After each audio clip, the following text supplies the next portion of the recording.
In this video, I'm going to show you how to add brushes to Adobe Fresco. Now to do this, you first want to go to the top left and click on this pixel brush over here, and then click on it again to actually show the side menu.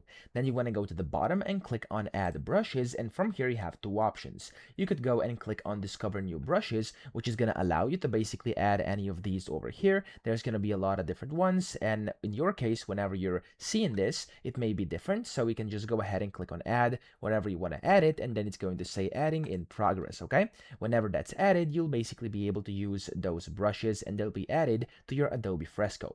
Now that's the first way. The second one, of course, is going to be to add them of course on your own. So if you go to add brushes, you can click on import from files, and from here you want to find your brush. So I have, for example, the sample brush over here. I'm simply going to click on it. Usually it's going to be a .abr file. Click on it and click on open, and there we go. It's going to start importing all the brushes you basically are trying to import, and there we go. As you can see, I do have a sample brush in here right now. It says library brushes. These are now mine, which I've imported, and there's a bunch of different ones in here which I can now go ahead and click on and use. Okay, so that's how to do this. I hope this video helped you out. If it did, please subscribe to the channel and help me out as well.